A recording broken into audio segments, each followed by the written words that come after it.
Bienvenue à votre rubrique hebdomadaire des découvertes scientifiques et technologiques. En Afrique, d'ici 2020, 660 millions d'habitants posséderont un smartphone, un nombre quasiment multiplié par 2 depuis 2016. Le domaine en effervescence et connaissant un accroissement fulgurant en Afrique est sans aucun doute celui de la téléphonie mobile. Celui des téléphones intelligents, smartphones. Le continent n'est pas reconnu pour être avant-gardiste dans le domaine des nouvelles technologies, médias et télécommunications, mais il se démarque de plus en plus dans certains domaines tels celui de la téléphonie mobile.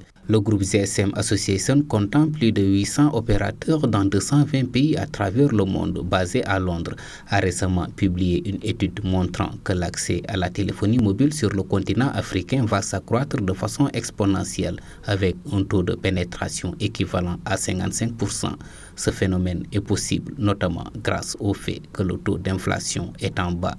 La baisse des prix entraîne logiquement l'accessibilité aux smartphones et aux abonnements dont le prix diminue. La température mondiale a largement dépassé la moyenne en avril 2018 à quelques exceptions près, notamment aux États-Unis et au Canada. Des pluies substantielles ont atténué la sécheresse en Afrique du Sud. En Europe, avril a été exceptionnellement chaud, en particulier dans le centre et le sud-est du continent. Certaines grandes villes ont eu un avant-goût d'été avec des températures de près de 30 degrés Celsius. Il a fait par exemple 29,2 degrés à Paris et à Vienne, 21,6 degrés à Copenhague et 27,5 degrés à Berlin.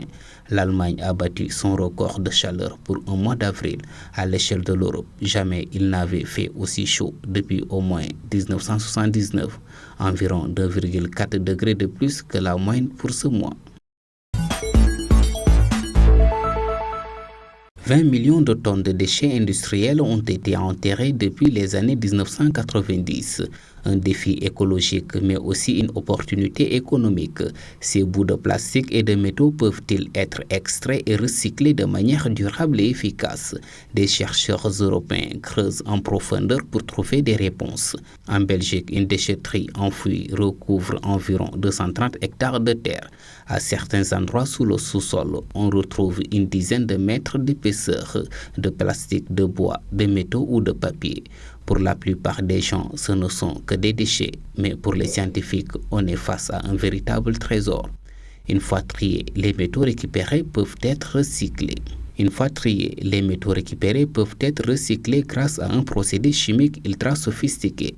Retour en Belgique, à Louvain, cette fois ici, des chercheurs transforment les ordures en une poudre de verre qui, mélangée à du sable et à d'autres composants chimiques, peut servir à fabriquer des matériaux de construction tels que des briques, des tuiles ou des pavés.